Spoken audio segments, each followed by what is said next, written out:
Good evening. Welcome to the Wendell Elamine James Show. Tonight's guest we have Mikael Muslim. He's the chaplain from Dual Vocational Institution, Tracy, California, and we brought him onto the show this evening to ask some questions about incarceration, about the people that's behind the walls. What kind of people are these people, and are they suitable to come home after long periods of time? So that's what we're here today to do. Welcome to the show. Thank you. Thank you for inviting me. Thank you for coming. We want to ask you a few questions because Sure. this show is really designed for lifers, long-time offenders coming home from prison. And this show is a show that's never been done before. Lifers don't have a forum. We can tell people who we are. You know, lifers committed a crime, whatever the crime it was, went to prison. And a lot of people deem them as monsters. They should never get out. Yes, And that's not the case at all. absolutely. So I want to bring you on the show because you live with these people. You see these people every day. Yes. You know these people, who these people are. So we want to ask you a few questions. Sure. And in honesty that you would tell society really who a lifer is. Okay. So how long have you worked at DVI? I've been a DVI since 2010, 2000. so this is my 6th year there. 2010. So you've Yes. been around lifers for a pretty good while now. Yeah, and prior to DVI, I worked at 2 prisons. I actually started in the Department of Corrections in High Desert, which is in Susanville, in 2008. I was there 13 months.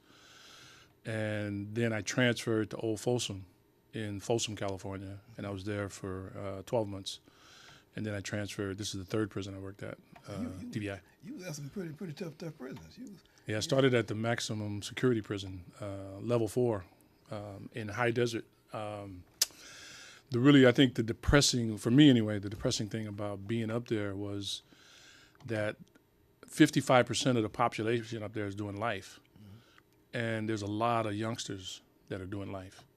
So that part of it, that aspect of it was really depressing for me personally, to be there, to see these kids basically. I mean, I saw youngsters there that were my grandkids' age doing life sentences. Some life sentences. Is that Yeah, right? not only life, but like sometimes 2 life sentences or 3, plus 50. I mean, really ridiculous amounts of time. Wow.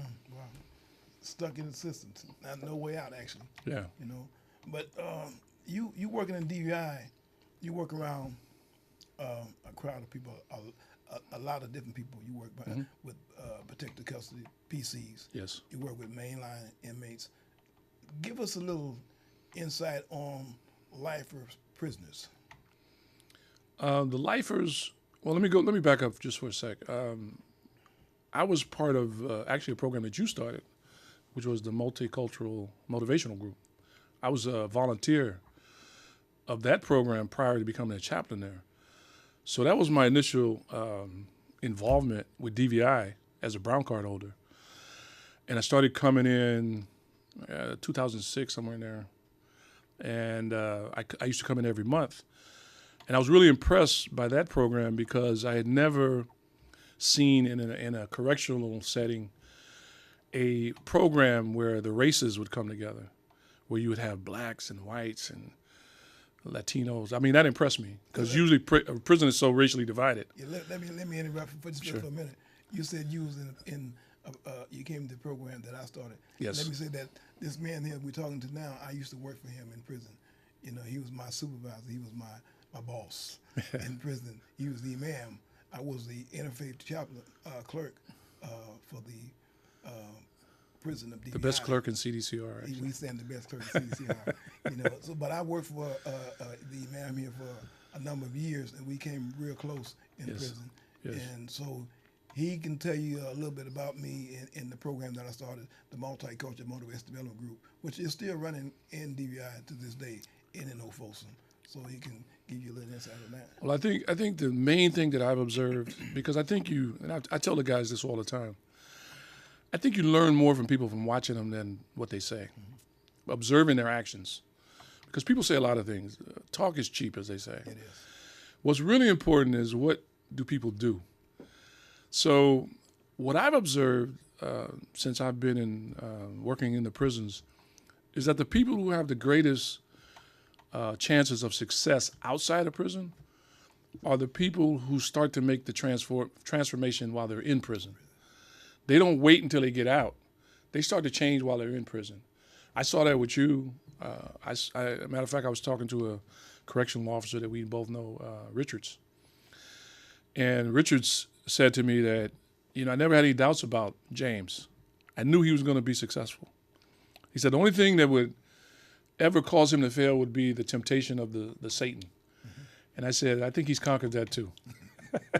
So I saw the change while I was there in you and other individuals, because, in prison, you have a mixed bag of people. Mm-hmm. You have people that are in a religious community for various reasons. Their motivations are different. Right. They're not all there for the same reason. Right. So you have people that are sincere. You have those that are perhaps insincere. And I always say that when it comes to faith, and this is not just in prison, but I think this is true outside of prison, that faith is something that it resides in the heart, it's confirmed on the tongue, and it translates into the limbs. So you'll see the actions of the person start to agree with what's in their heart. If you don't see that, then it means nothing. Yes.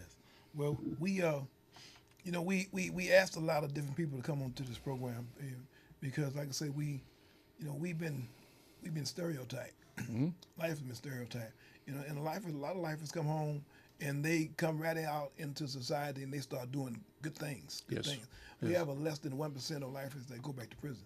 Mm-hmm. And that's for a reason, because we went into a system, a society within a society itself, because prison is a society within a society itself. Right. Everything that we have out here and there. And we went into society and we became to the point to where we might not never come home. We might not never get out. And we didn't know. For a long period of time, I didn't know if I was going to ever get out of prison. Right. I was to the point to where, well, this is going to be it, and this is where I'm going to be, mm-hmm. and I'm going to be comfortable with where I am. Right. So I kind of got lax for a period of time, mm-hmm. until later on in my period of doing time, my mother came to me and she said some things to me, and it kind of like jet slapped me, mm-hmm. to realize that I got to work to get out of this. Right. And I did. I worked and got out of this. But it took a while for me even to wake up to the reality that prison is really not somewhere where I want to be. Right. You walk around and you see people, this is home. Right. They fall in the order. They fall into the comfort zone where this is where it's going to be. Right. But like I say, some people, that's where they should be. Right. I didn't think that I was supposed to be in there, mm-hmm. and I decided to come home. So with you working in a prison, mm-hmm. I might well say living because you're there all the time. Working in a prison and you seeing these guys, you can kind of like see who's who and who's not. Absolutely. Okay. So let society know what do you feel? What do you think about a person going into prison with a serious crime and then doing the metamorphosis, so to speak, in prison? What do you think about that? Well, you get a sense from being around people who you think will be successful and who perhaps will not. Someone said to me once a long time ago, and I thought it was a very profound statement. They said, don't let the time do you, you do the time.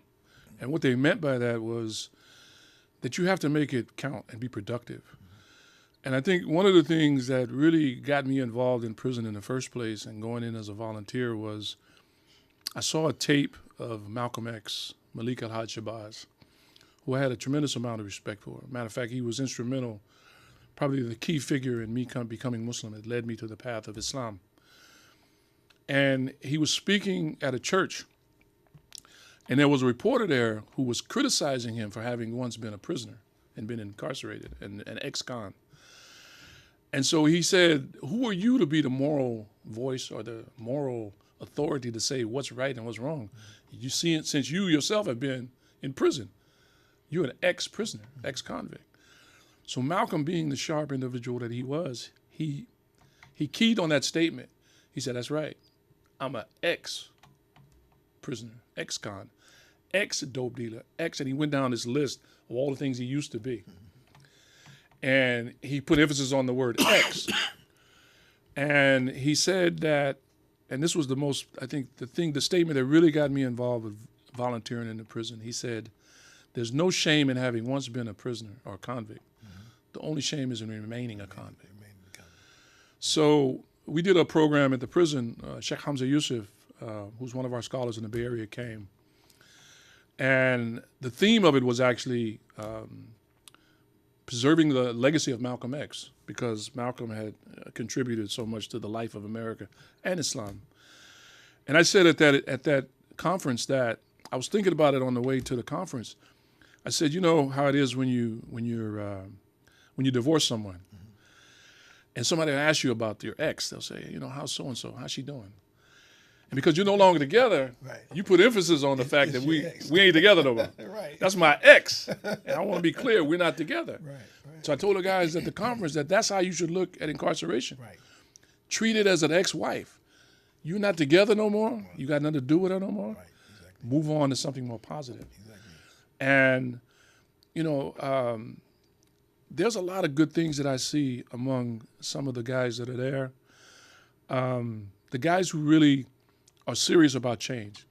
And Allah Ta'ala, our Creator, says in the Quran, He says, Inna Allah la yughayyiru ma biqawmin hatta yughayyiru ma bi anfusihim.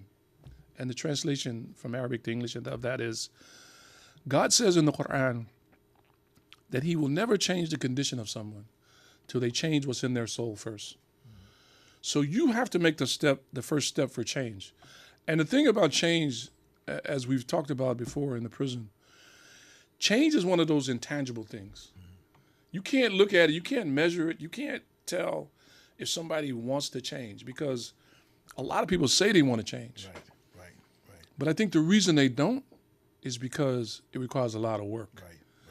And a lot of people are in prison. One of the main reasons that brings them to prison is they're lazy. They don't want to work. They want to cheat the system, the way that things normally work, like getting a job, going to college, doing these things that require work. They want to take the shortcut. Exactly. So when they get to prison, their whole mindset is still in that shortcut mentality. They don't want to work. Right. They want somebody to give them something. And in anything that you get out of this life, and God says this in the Quran, that anything that you get out of life, it will be because of what you strive for. So Exactly. I think that's it. Exactly. You know, I put in a nutshell that the things I used to do a lot of wrong things. I did a lot of bad things. I was a bad guy.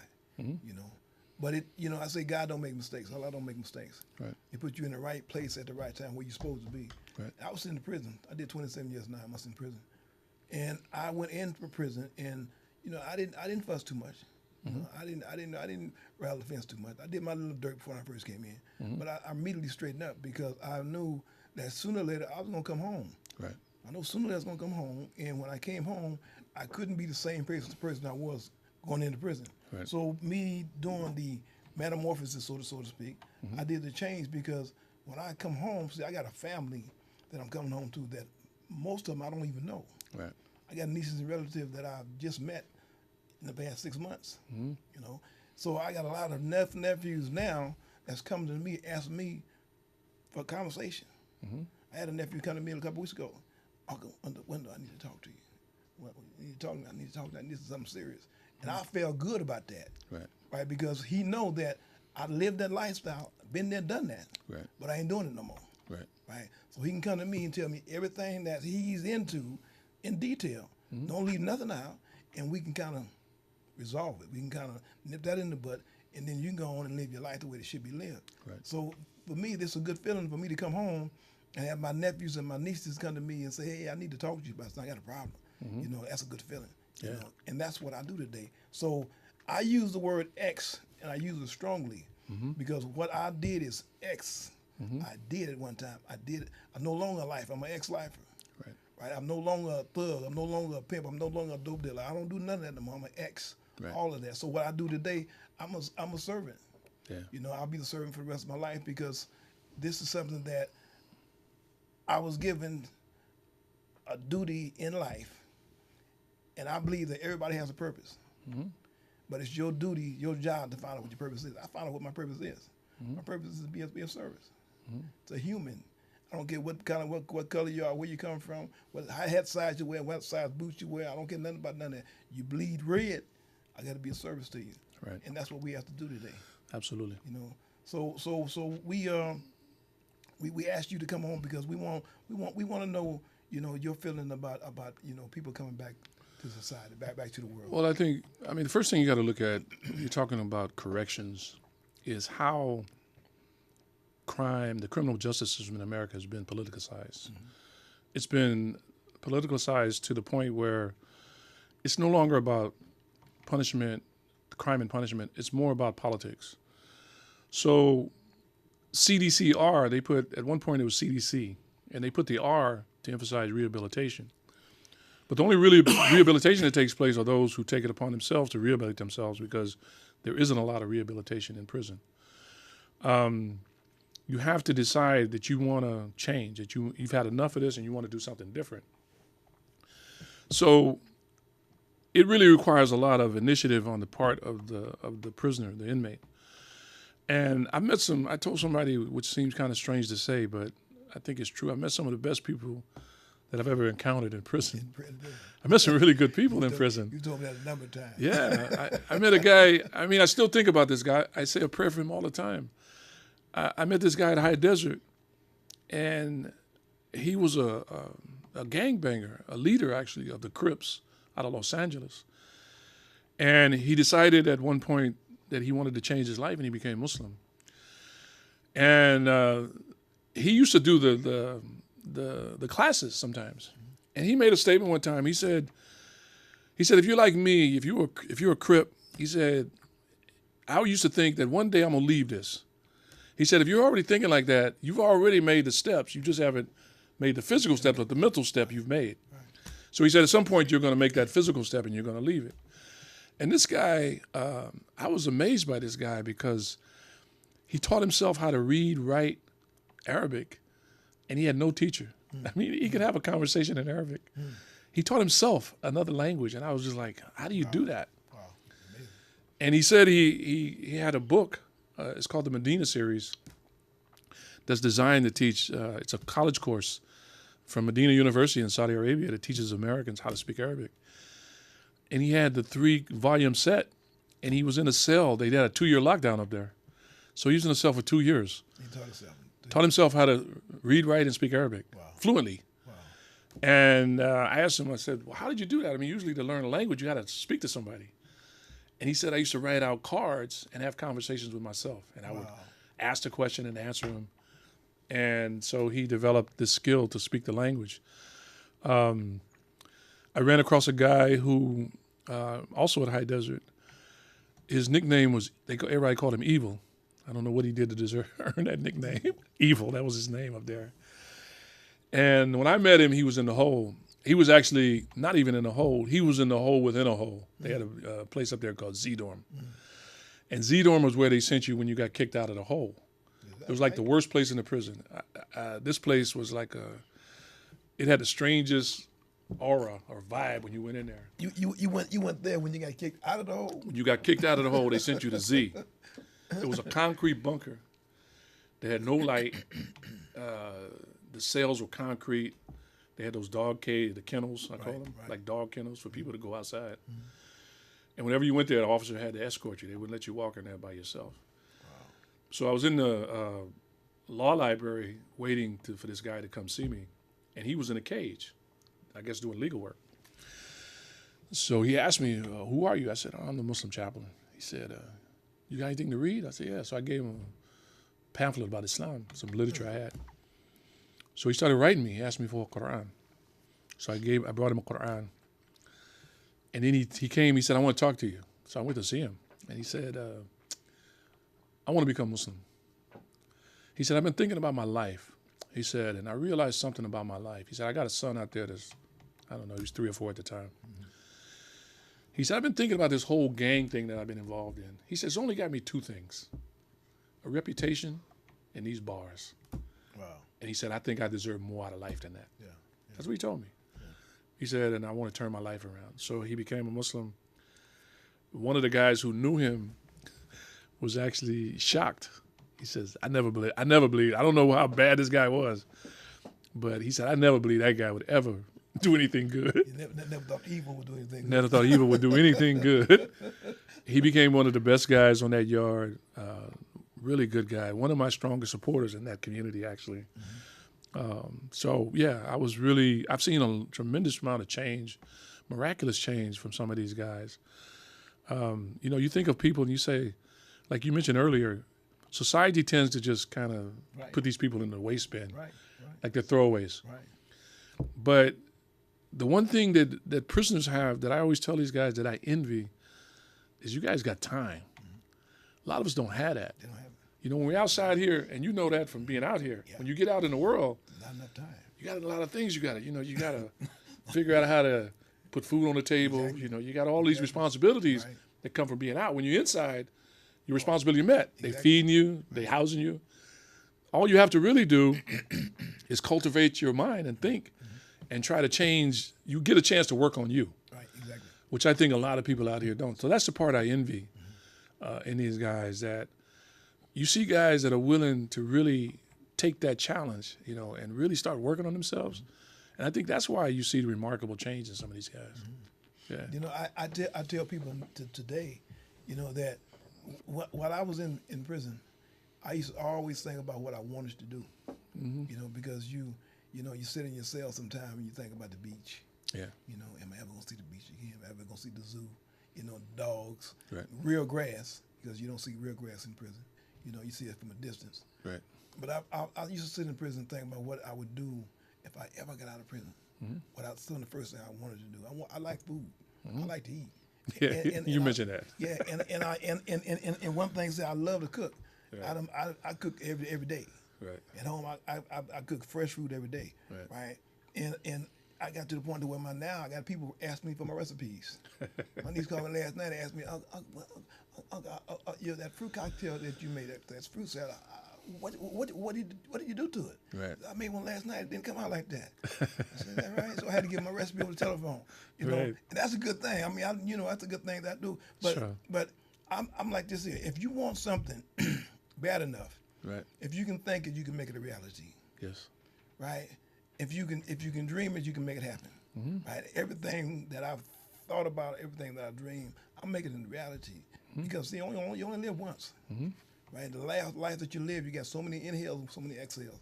After that, it's over with. You can't say, wait, give me another week, or it's over with. It's gone. You're gone. You got to go back. Right. Right? So while I'm living this life, everything that I think about doing, I'm going to do it. Yeah. Right? They got the Essence Award festival coming up in July. God willing, I'm going to the Essence. Yeah, I'm that's what going talking to New Orleans. There you go. Right? And I've been invited to. I'm on a cruise in November. God willing, I'm going on a cruise in November. That's right. Anything that I want to do, if I got the money, I'm going to do it. Because you only live once. Right. I was in prison and I did a lot of things for the better, for other people, right? But I did very little for myself, right? And Board of Prison Attorneys, when I went to board, he told me that. He said, Mr. James, you've done a lot of things for other people. You did a lot of things. You got these programs, you got this here, but you ain't done nothing to help yourself. Right. He said, you're still in prison. You could have been out of prison a long time ago. And he told me, go back and read your transcripts. Read the transcripts. And I had been putting them up every time I go to board. I put them up, be mad, come back on board. I went back and I read my transcripts this time. And I got out of prison. Right? So what I do now is today, when I do something today, I think about it before I do it. I don't just do things on impulse. I don't just do things because it's there. You have to think about the things that you do. That's anybody in prison. Don't just do things because you can do them. Right. Do them because there's consequences on anything that you do, may it be positive or negative. There's consequences. So think about what you do before you do it, and then do it, right? But an ex, I'm an ex everything. I'm an ex-lifer, Right. right? I'm an ex-dope dealer. Right. I'm an ex-dope user. I'm an ex a bunch of things. But today, yeah, I'm in the world, and I'm a part of this world. And people in society need to know that we went in prison one way, we come out this way. People ask me all the time, "Have you been to prison? You don't look like you've been to prison." Well, how you look? How you look if you was in prison? What do you look like? Right. They say, you don't even talk like a person been in prison. You don't walk like. Well, I guess I guess I'm a different type of person, I guess, because yeah, I've been there. I did 27 years, 9 months. Yeah. You know, and I'm here to let people know that I did that, and I made it home. And today I'm part of this society, and you can't stop me. What I want to do, I'm going to do. Well, I think that's because going back to the point we mentioned earlier, that's because you made the change and transformation while you were there. Inside. I always tell these guys, I say it's not like a light switch. Right. You can't turn it on and off. Exactly. You know, some guys, unfortunately, they act when they get out of prison like they acted when they were in prison. You know, they still act like somebody's telling them when to go eat. Exactly. They still act like somebody's telling them what to do. Exactly. They won't take responsibility for their life. And that's why they usually end up back in prison. Because in order for someone to say what they said about you, it means that you have taken the responsibility to take charge of your life, and you're not a prisoner anymore. Not in the sense of being physically. I think when Sheikh Hamza came to our prison, he made a point, which I think was a good point. He said, all of us are in prison. The only difference is you're reminded by the bars and the environment just brings it closer to you. So you see it more visibly than we do. But all of us have a certain you know, we're confined by the circumstances and environment we're in. But I want to, while we had a time, I want to thank you. I got to thank you. Now, the reason I want to thank you is because we believe as Muslims that a friend is somebody who gives you good advice and somebody that won't lead you into something that will cause a problem for you or cause you to be harmed. And there's been times when you were in prison and you were my clerk. I think you were my clerk for like 5 years, I believe. 5 years. And you gave me some good advice about certain people in there and certain situations that I should have paid attention to, and I appreciate that. And I tried to do the same for you and tried to give you advice, but you were already on it, but I just wanted to remind you, like I told a good friend of ours, Muhajir, when he was at Old Folsom. You know, I was leaving there, and they asked me, who in the community can you select people that will be that will take a leadership role in the Muslim community? And I purposely kept him out of it because I knew that there would be a lot of turmoil, and I didn't want him to get involved with that. So I went to him and I said, look, man, they asked me, I want you to know, it's no disrespect to you. I have the highest degree of respect for you. But I intentionally left your name out of this because your goal is to get out of here. Exactly.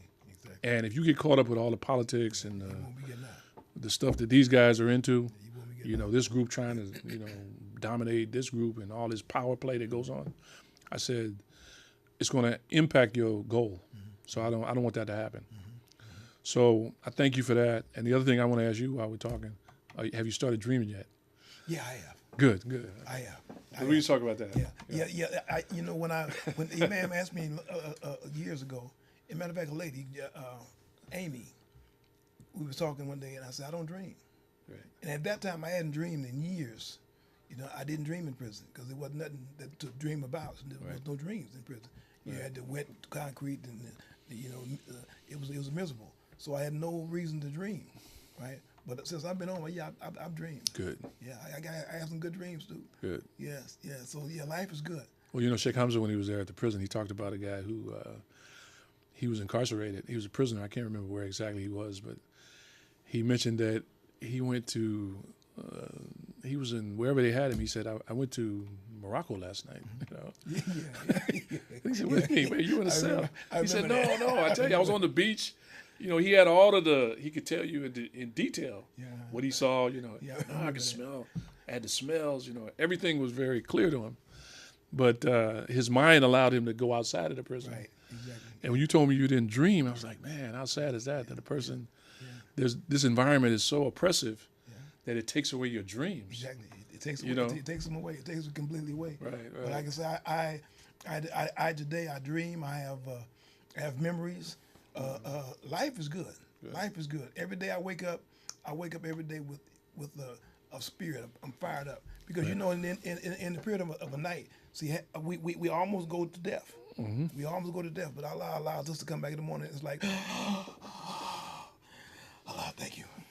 I do it every morning. Every morning at 4 o'clock in the morning. Every morning I still wake at 4 o'clock in the morning. Well, the biggest concern I had for you, and Allah Ta'ala, God has answered the prayer. I was afraid, and I'm sure you had the same concern, that your mom would pass away while you were in prison. So I used to make dua. I used to make prayer in the morning. Free this brother. So reunite him with his family, Right. so that he can spend some time with his mom Right. before she leaves this life. And God answered that prayer. Yes, So answered. I'm really happy about that. Yeah. You know, I met your mom in the visiting room in the prison, and she's a wonderful lady. The thing I remember about her was your brother was there, and he was talking about all the cruises he been on, you know, and all the places he been. Your mom's, you know, she interjected and jumped in and said, "Wait a minute, I've been on a few cruises too now. You know, you ain't the only one been cruising." Yeah. So she's a wonderful woman, Yeah, she is. and I'm glad that you got to get home and spend some time with her. Yeah. When I came home, I asked my mother. My mother's 90 years old. She's had 3 strokes in the last 5 years. Right. She's in the early stage of dementia, and she's not doing well right now at all. Yeah. But I asked her, I said, "Mama, give me 2 more years. I said, let me enjoy you 2 more years." She said, "Huh?" I said, "All these years I took to get home to you. Give me 2 more years." And she told me, "Yeah, you know, but you know, Allah know when it's time." Well, I think that's her purpose for living. That's what keep her living. The fact that she has her son home, Right, exactly. and she wants to spend time with you. Exactly. Yeah. So it's people have to have a will to live. Man. have to have will to live. So with that, we want to thank you for coming out Thank you. today. We really appreciate you coming in and spending your time, because I know that you're supposed to work today, don't you? Yeah. Yeah. You coming out and spending your time today and being on the show, and we want to show our gratitude and wish him the best in DBI. He's one of the best chaplains that we've had in DBI. And I left there in July 2nd, 2015, and he's one of the best chaplains that we've had in DBI. This man does a tremendous job. He comes in on Friday morning, and he gives Fajr prayer early in the morning. You know, and I haven't seen that. So he's a good imam, and we want to keep him in dua, and may you have success. And I want to say, in mentioning that I want to give credit and thanks to Imam Cannon, who came before me. Imam Cannon, you know, as you know, is a youngster. Yeah. And Imam Cannon, he had a vision of something he wanted to do. So this was kind of like a temporary stop for him on the path where he was going. But I think all of the imams, it's only been 3 actually, I think at DBI. 3, yeah. Yeah, Three, yeah. Zarif, Usman Zarif, Imam Cannon, and myself. Yourself, right. And it's like passing the torch. All of us, I think, had a desire to try to come in and help the people that are there. You know, you're kind of restricted and limited as what you can do, which I think was the main motivation for Imam Cannon. He didn't want to wait till he got in prison. He wanted to keep him. He wanted to get to him before he got there. Exactly. So that was his focus. And I always say, or I always think that there's another Malcolm out there somewhere. Yes. You know. Yes. So I try to help as much as I can to help the brothers get through that experience and come out without having to lose their humanity. Because the one thing I do believe is that when you go to prison, you don't surrender your humanity. No. And if you can keep that intact, if you can survive that experience and come out as a human being, put your life back together. We've had some really notable figures in history that have been to prison. You know, Nelson Mandela, Martin Luther King, whose day they celebrated yesterday, had been in prison. Gandhi has been in prison. Exactly. So prison, we even had the Prophet Yusuf, or Joseph, who was in prison. He was in prison. So prison doesn't necessarily rob a person of any benefit if they make use of it. Yes, they make use of it. And they come out, they can actually be a contributor to society. Exactly. And I believe that. Yes. Because I've seen it. Yes. So we want to say thank you, and tune in next week, 7:30, the same time. If you can't get a chance to see it at 7 o'clock on Saturday, you can see it at 1 o'clock on Monday, 1:30 on Mondays. Thank you and have a good evening.